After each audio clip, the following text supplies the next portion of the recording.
अब खबर तेजस की। 33 साल का वक्त कोई कम वक्त नहीं होता, लेकिन देश के छोटे लड़ाकू विमान तेजस को वायुसेना के बेड़े में शामिल करने में 3 दशक लगे। आज जाकर वो मौका आया जब तेजस फाइटर प्लेन भारतीय वायुसेना का हिस्सा बना। तेजस की वायुसेना में एंट्री एक खास अंदाज में हुई। बैंगलोर में तेजस ने आसमान में हैरतअंगेज करतब दिखाकर अपनी ताकत का एहसास भी कराया।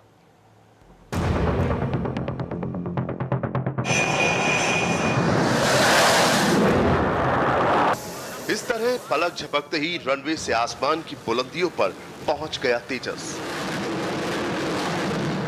आसमान में गरजता हुआ, कलाबाजियां खाता हुआ, देखने वालों को रोमांचित करता रहा ये स्वदेशी लड़ाकू विमान। और जब करीब 10 मिनट बाद रनवे पर लौटा तो इस तरह दोनों तरफ से खड़ी फायर ब्रिगेड की 2 गाड़ियों ने पानी की तेज और ऊंची बौछारों के साथ नायाब अंदाज में इस छोटे लड़ाकू विमान को सलामी दी।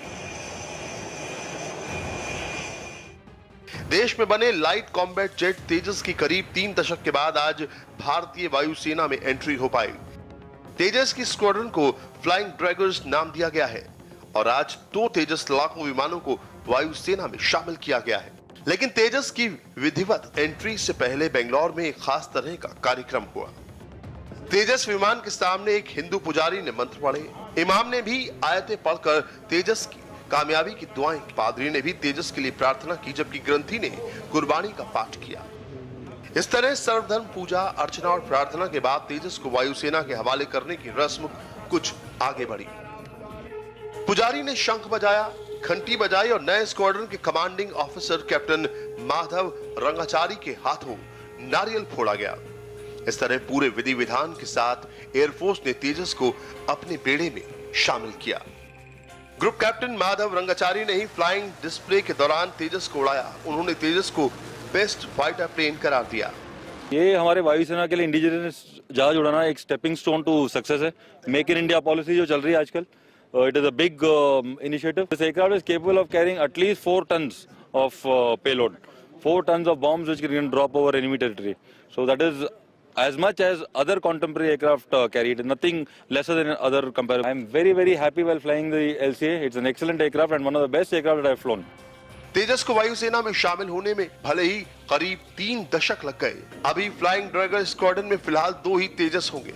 अगले साल कुछ और विमान आ जाएंगे। ये लड़ाकू विमान छोटा जरूर है, लेकिन कई खूबियों से लैस है। तेजस 2000 किलोमीटर प्रति घंटे की रफ्तार से आसमान का सीना चीर सकता है।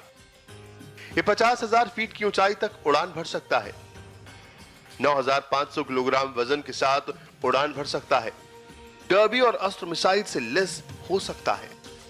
लेजर गाइडेड बम से हमला करने में सक्षम, किसी भी मौसम में उड़ान भरने में सक्षम है। कम ऊंचाई से उड़कर दुश्मन पर नजदीक से निशाना साध सकता है। बल्कि लड़ाकू विमानों के क्षेत्र में उस सेक्टर में जो कुछ भी आप शब्द इस्तेमाल करना चाहते हैं, इससे कोई जवाब नहीं है।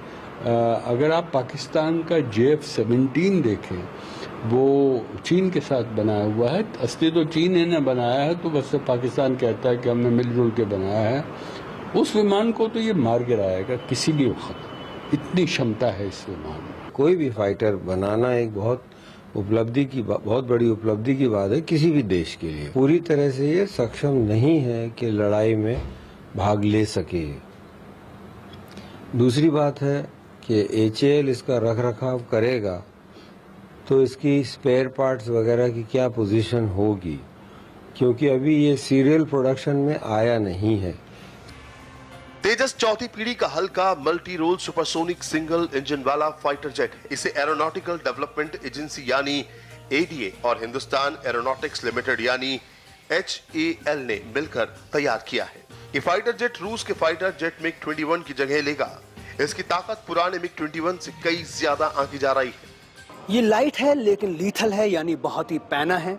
ये लेट है लेकिन लवेबल है, क्योंकि ये हमारा अपना है। करीब 32 साल के बाद तेजस, हमारा अपना तेजस, आज वायुसेना के बेड़े में शामिल हो गया।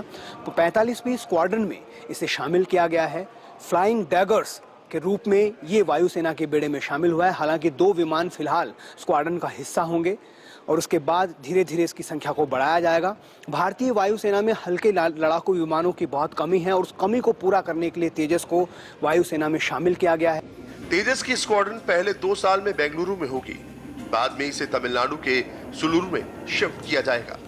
बहुत लंबा इंतजार हुआ, लेकिन अब वायुसेना के बेड़े में तेजस के आ जाने से इसकी ताकत तो बढ़ेगी ही। वैसे इसे अभी फाइनल ऑपरेशनल क्लियरेंस नहीं मिली है। इस साल के आखिर तक उम्मीद है कि फाइनल ऑपरेशनल क्लियरेंस मिलने के बाद तेजस लड़ने के लिए तैयार हो जाएगा। T Raghavan, India TV, Bangalore.